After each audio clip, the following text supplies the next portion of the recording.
Šajā raidījumā stāstām par labām idejām un paveiktiem darbiem Gulbenes novadā. 2007. gadā izveidotā biedrība Sateka koordinē Eiropas lauksaimniecības fonda lauku attīstībai 4. ases programmas līderu projektu izstrādu un realizāciju.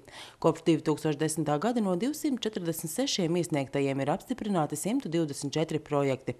Šoreiz ar vairākiem projektiem iepazināmies Gulbenē, arī Beļģavas, Litenes un Tīrzas pagastos. Šis ir jau 12. raidījums, kurā stāstām par Gulbenes novadā realizētajiem līderu projektiem. Kā atzīst biedrībā Sateka, šādā veidā aizvadītā gada laikā informācija par iespējām piesaistīt līdzekļus dažādu ideju īstenošanai sasniegusi arī daudzu citu Latvijas novadu ļaudis. Zvana kolēģi un ne tikai kolēģi no citām vietām Latvijā, kad interesēs par tām lietām, ko mēs ar līderu projektiem esam darījuši, gan biedrības, gan uzņēmēji, gan arī pašvaldības iestādes. Ja? Tad ir tā, ka īstenībā gandarījums ir liels par to paveikto. Jo šādi runājot, vienkārši runāt bez redzēšanas ir bieži liekas, ka nekā nav. Tā atskatoties uz cipariem atpakaļ, tad mums ir bijuši 8 kārtas. Kopā ir pieņemti 246 projekti. Līdz veiksmīgai realizācijas galam ir tikuši 124. Tātad varam parēķināt, ka pusi projektu būtībā ir noraidīta, lielākā daļa ir finansu trūkuma dēļ. Un būsim tātad šādos projektos finansējumu būs saņemts apmēram 909 000 eiro. Un man prieks ir par to, ka 27 no šiem atbalstītajiem projektiem ir saistīti ar uzņēmēju darbību. Šobrīd gan iestājusies neliela pauze, jāgaida, kad izsludinās pieteikšanos projektiem jau nākamajā Eiropas fondu plānošanas periodā. Pēdējos projektus mums apstiprināja septembrī, tātad iestādīt varēs ogulājus un tādus tikai pavasarī. Bet būtībā ir tā, ka pat labi notiek gatavošanās nākošajam periodam. Tātad mums teju uzsāksies pētījums par vajadzībām, par to, vai bijis labs šis periods vai nav bijis, kā būs izvērtēsim.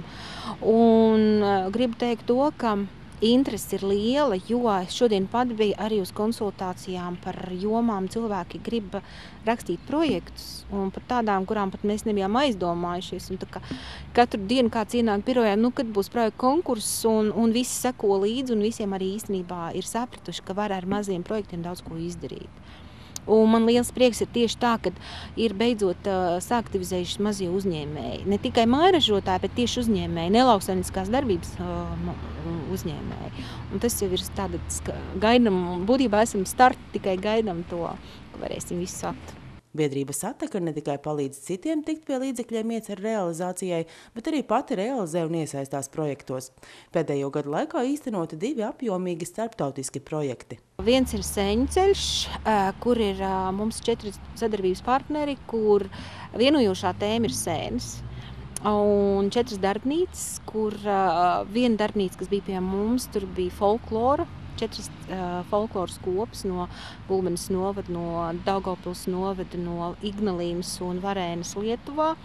Un mācīja viens otram dejas un tautas dziesmas par un ap sēnēm. Tad bija kulinārijas, kur mēs gatavojam sēnes, sēņu ēdienas un tā, kad latvieši gatavoja lietuviešu recepti un lietuviešu latviešu recepti.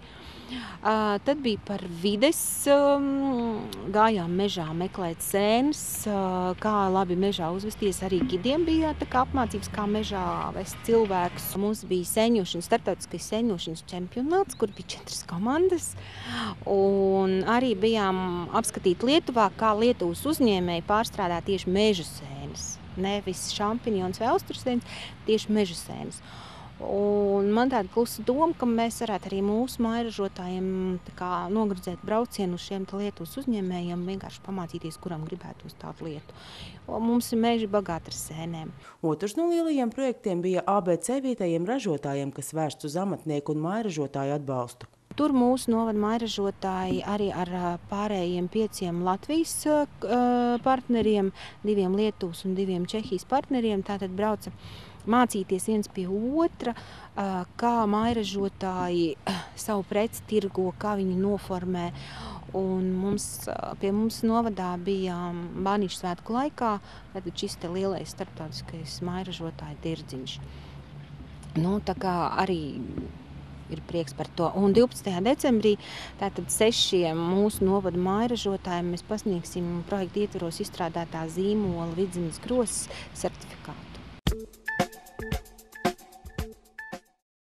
Apmeklējot Litenes pagastu turpmāk ikvienam tā viesim orientēties būs vieglāk, jo pašvaldība realizējusi projektu teritorijas norāžu un informatīvo stendu uzstādīšana. Tā ietvaros tapuši 20 norāžu stabi ar 70 vienotām norādēm. Pašvaldība atzīst, ideja par šādu infrastruktūras papildinājumu radusies pieaugot turismu plūsmai un attīstoties uzņēmējdarbībai. Gulbenes lauksaimnieku biedrība darbojas jau 11 gadus. Tā apvieno 126 biedrus, dažādu nozaru lauksaimniekus no Gulbenes novada un arī tuvākās apkārtnes. Palīdz ar grāmatvedībām, rīkojam seminārus, rīkojam ekskursijas, pieredzes braucienus un mēģinam arī ietekmēt lauksaimniecības politiku. Tie mūsu darbības virzieni ir. Biedrībā atzīst, darbu krietni vien atvieglo jau pirms kāda laika līderi projektā iegūtais biroja aprīkojums. Praktiski visa biroja tehnika, un tas mums dikti palīdz. Mēs piedalāmies arī citos projektos un arī tām pašām grāmatvedībām, ko zemniekiem te izpalīdzam. Arī tā biroja tehnika vajadzīga. Tā. Jā, savādāk jau īsti nevar atļauties tādas lietas. Pateicoties tam arī mēs arī citos piedalāmies. Leonardo da Vinci 3 projekti ir bijuši Grundvigā. Braucam ekskursijās, pieredzes apmaiņās arī ārpus Eiropas Savienības. Tur ir sadarbības ar Baltkrieviju, esam Turcijā apskatījuši, kā mēģinājuši saprast, kā notiek lauksaimniecība. Tā diezgan interesanti. Ko varbūt tas dod šie te braucieni? Tad var kaut ko pārņemt? Pārņemt, vismaz saprast, kur mēs paši atrodamies. Tā Eiropas Savienībā jau ir diezgan tā, viss stipri noteikts un tā, bet, kā notiktu brīvā tirgu bez kaut kādiem atbalstiem, kā, kaut kādā Baltkrievijā vai Krievijā, tur ir citi cenu samēri izejvielām, bet, subsīdiju kā tādu nav, un cilvēki taču arī prot saimniekot. Tāpēc, interesanti redzēt, lai saprastu, kur mēs paši esam, kur citi ir, un tas kaut kā palīdz noorientēties, ko uz priekšu darīt. Šobrīd lauksaimniekiem iestājies it kā mierīgāks periods, tomēr biedrības vadītājs atzīst, netrūkst arī rūpju. Problēmām, protams, mēslu krātuves mums ir aktuālas, un tas, laikam, diezgan pārvilks svītru dažiem. Tas tāds nepatīkams moments, ka viņas vajag un tās finanses neatļauj viņas tomēr izbūvēt, tur nesanāk gali kopā. Embargo Krievijas, kā visiem, mēs jau neesam savādāki kā visi pārējie, tas cenu kritums. Tā darbu ziņā jau rudens jāsāk skaitīt, kas ir sanācis, kas nav sanācis. Par lauksaimniecību arī turpinām. Beļavas pagasta upmalieši tikai pirms gada tika pie jauniem saimniekiem, un šeit kopš gada sākuma tiek veidota aitu saimniecība ar Vācijas merino vietējās šķirnes aitām. Merino ir priekš Latvijas tumšgalvēm, kā saka, tēvi labāki. Jēriem sanāk lielāki gaļas iznākumi un kaut iznākums un garšīgāka gaļa un tādā ziņā. Un, kā mēs zinām, Latvijā ir 95% Latvijas tumšgalvju šķirnu audzētavas. Jā. Tas ir praktiski, kur ir aitas, tur visur ir Latvijas tumšgalvs. Un Latvijas tumšgalvēm vajag tēvus atkal.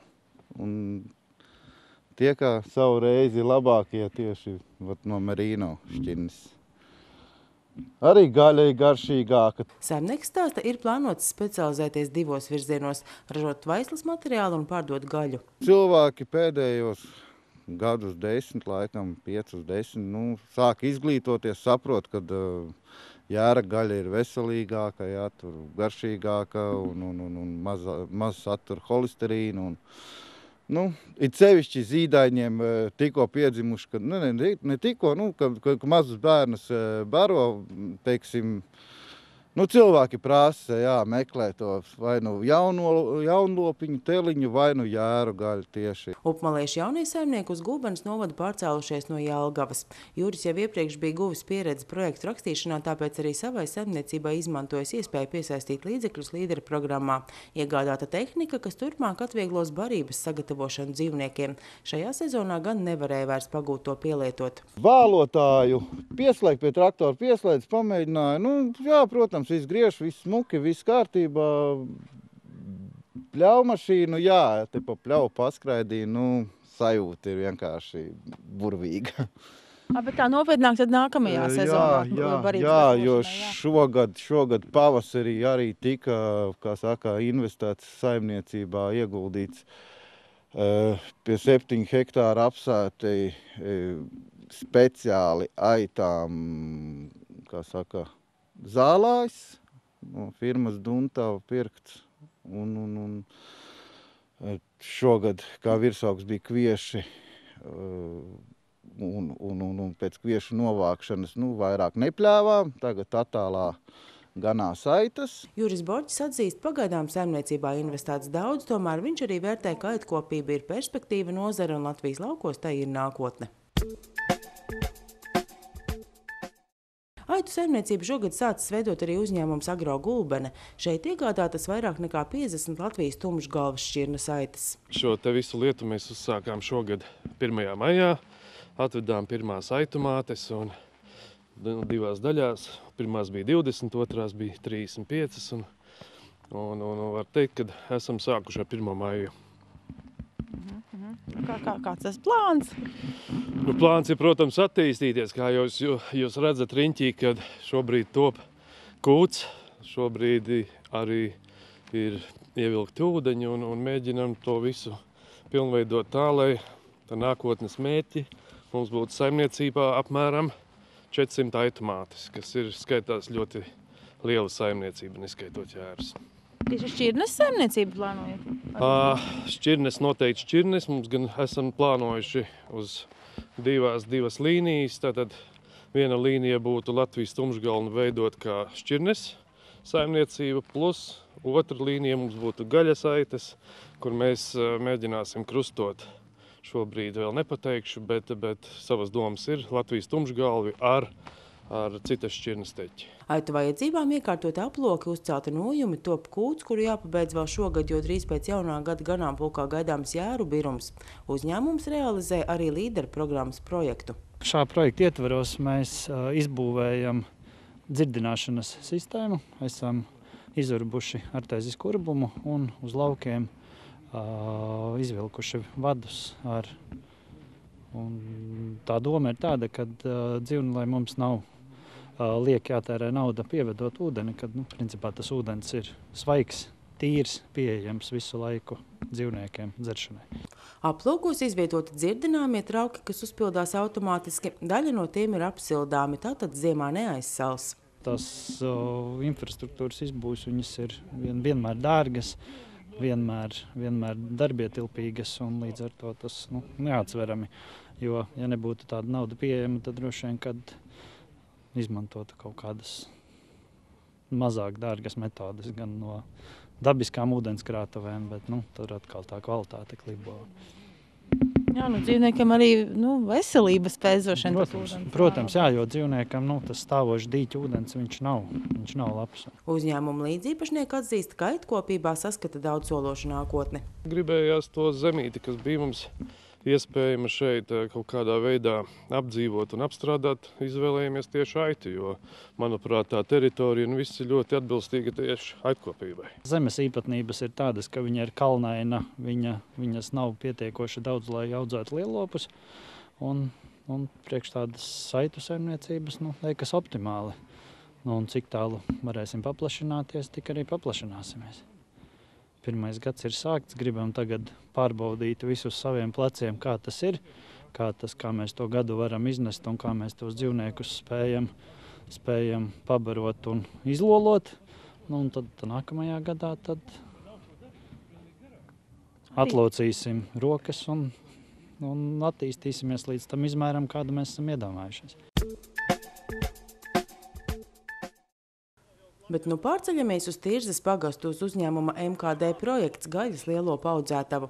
Tā izveidota pirms 3 gadiem, kad zemniekam bijusi iespēja startēt jauno zemnieku projektā. Sākām no paša sākuma faktiski no nulles. Iegādājāmies 5 krustojuma Hereford govis, teles lielas. Un tā pamazām jau 3 gadu laikā mums ir kaut kādi 45 gaļas lopi kopā ar visiem mazajiem. Kā izlēmāt, kad šai nozarei gribat pievērsties? Pats kādu laiku nodarbojos lauksaimniecības tehnikas tirdzniecības sfērā, un tad vienkārši mācoties, skatoties, kā strādā citi, arī nolēmām, ka jāatgriežās atpakaļ laukos un jāsāk kaut kas pašiem savs. Beidzamā iespēja bija jaunajos zemniekos startēt, tā kā to mēs arī izmantojām. Arī gaļas lielopu audzētājs izmantojas iespēju un piesaistīs Eiropas līdzekļus nepieciešamā aprīkojuma iegādei. Pie tik liela apjoma jau gaļas lopiem jau nodara, kas ir lielopu šķirošanas un fiksēšanas aprīkojums, kurš ir 2 reizes jau izmantot šķirojot un sverot un potējot. Tā kā, liels paldies, tas tomēr ir ļoti svētīgi. Jā, tas droši vien arī tāpat maksā naudu un ir... Jā, maksā naudu un kā pieredze rāda, gaļas lopi nerespektē kokus, viņi tikai respektē metālu. Tā kā, bez metāla režģiem, diemžēl, nevar. Mareks Kovaļevskis atzīst, bizness vēl tikai attīstās, taču nākotnes ieceres ir skaidrs. Plāni turpināt attīstīt šo pašu gaļas lopu virzienu. Palielināt tieši te ataudzējam paši teles tagad, ko nākotnē arī sēklot un paplašināties. Nākošais gadu plānots iegādāties arī šķirnes certificētu bulli. Un tad jau sākt jau vairāk realizēt tieši uz āru. Tas ir uz āru no Latvijas? Ne no Latvijas, bet tieši jau realizēt jau projām. Nevis atstāt sev to gan teles, gan buļļus, bet tā kā realizēt vairāk projām. Šajā sezonā šis bija pēdējais Ideju takas raidījums, taču tiksimies atkal pavasarī.